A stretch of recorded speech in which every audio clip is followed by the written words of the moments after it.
Bonjour, bonsoir à toi qui écoute et qui regarde cette vidéo. J'espère que tu vas super bien par la grâce de Dieu.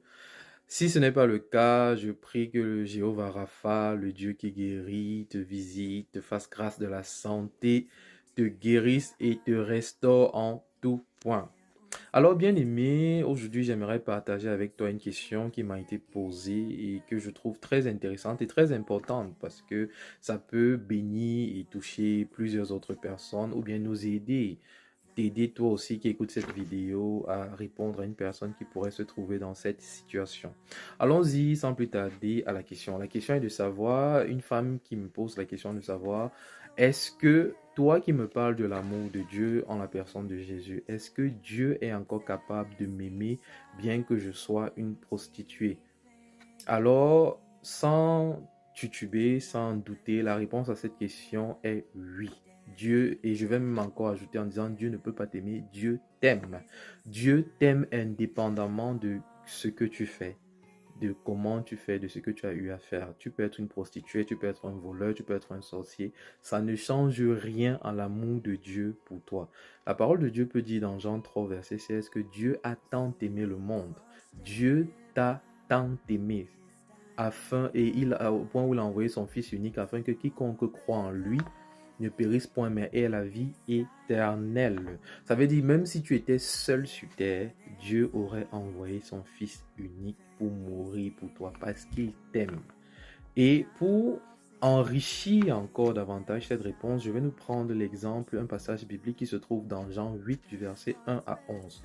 Pour ne pas être long, je vais simplement faire un résumé et paraphraser un peu. Il s'agit ici de Jésus qui revient de la montagne où il a passé un temps de prière et il s'arrête au temple. Et étant au temple, il y a une foule qui vient à lui. Et quand la foule vient, il se met à les enseigner.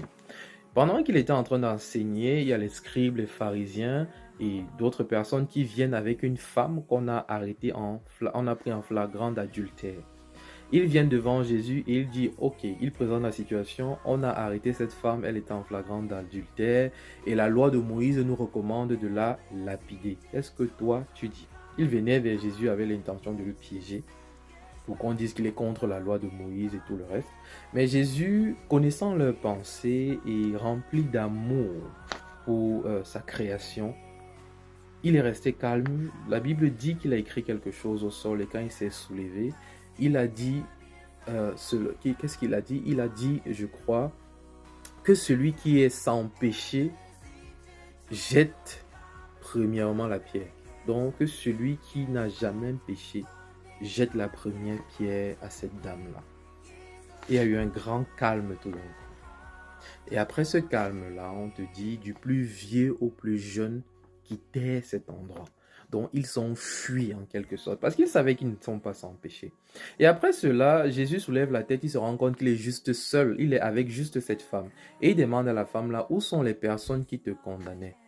Où sont ces personnes-là qui t'accusaient? Où sont ceux-là qui ne t'ont-ils donc plus condamné? Elle dit non, ils sont partis. Et Jésus dit à la femme, moi non plus, je ne te condamne pas, va et ne pêche plus. Jésus venait de faire comprendre à la femme là, je ne te regarde pas avec tes erreurs. Je ne te regarde pas avec le péché que tu as fait, mais je te regarde avec l'amour que j'ai pour toi dans mon cœur. Alors Dieu t'aime toujours, quel que soit ce que tu as eu à faire. Et tellement il t'aime qu'il est quitté de son trône, il est venu sur terre pour mourir pour toi, afin que tes péchés te soient pardonnés. C'est pourquoi, quel que soit le péché que tu as commis, dans 1 Jean 1 au verset 9, il dit que quand tu reconnais ton péché, quand tu demandes pardon d'un cœur sincère, il est fidèle et juste pour te pardonner ton péché et te purifier de toute iniquité. Donc, aujourd'hui, peut-être tu as vécu une vie qui n'honore pas le Seigneur, une vie désinvolte, frivole, tu étais bandit, tu étais sorcier, tu es prostituée, et tu te sens tellement sale, et tu te dis, Dieu ne peut pas m'accepter. Mon cas est scellé. Alors aujourd'hui, j'aimerais te dire, ce n'est pas vrai, parce que Dieu t'aime, et il veut que tu reviennes à lui. Et il te dit, si tu entends sa voix, n'endurcis pas ton cœur. N'endurcis pas ton cœur si tu entends sa voix. Peut-être tu peux entendre sa voix au travers de cette vidéo ou d'un travers de quelqu'un d'autre qui t'a parlé de Jésus, qui t'a parlé de son amour pour toi. Ce n'est pas une fiction, c'est une réalité. Tu te dis, ah, après tout ce que j'ai eu à faire, comment est-ce que quelqu'un peut m'aimer comme ça? Oui, Dieu t'aime comme tu es. C'est pourquoi il dit encore, venez à moi tel que vous êtes. Donc, tel que tu es là, viens à lui. Viens à lui. Et c'est lui qui va se charger de te transformer.